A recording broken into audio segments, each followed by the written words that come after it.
مکہ کی اصل تاریخ حضرت ابراہیم علیہ السلام اور ان کے بیٹے حضرت اسماعیل علیہ السلام سے جڑی ہے۔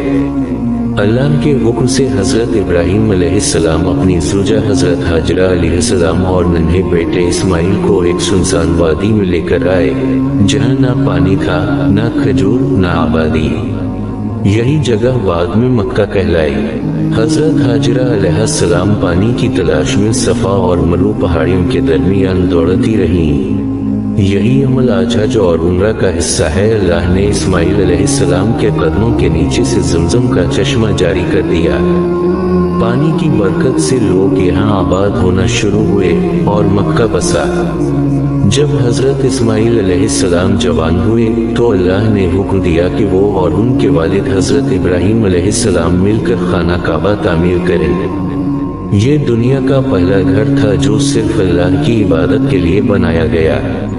حضرت ابراہیم علیہ السلام نے دعا کی کہ رب اس شہر کو امن والا بنا دے اور اس کے رہنے والوں کو رزق عطا فرما۔ مکہ عرب کے قبائل کا دینی و تجارتی مرکز بن گیا۔ قریش کے لوگ خانہ کعبہ کے متونی تھے، لیکن وقت گزرنے کے ساتھ انہوں نے اس میں 360 بت رکھ دیے اور توحید کی تعلیمات پھیلا دی۔ 570 عیسوی میں مکہ میں حضرت محمد صلی اللہ علیہ وسلم کی ولادت ہوئی۔ جب نبوت ملی تو آپ نے مکہ ہی سے دعوت اسلام شروع کی۔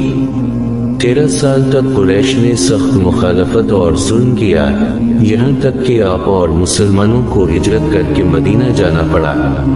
8 ہجری میں قریش نے صلح حدیبیہ کا معاہدہ توڑ دیا۔ نبی نے 10,000 صحابہ کے ساتھ مکہ کی طرف روانہ ہوئے۔ اللہ نے بغیر بڑی جنگ کے مکہ کو فتح عطا کیا۔ آپ نے خانہ کعبہ میں داخل ہو کر تمام بت توڑ دیے اور اعلان کیا، حق آ گیا اور باطل مٹ گیا۔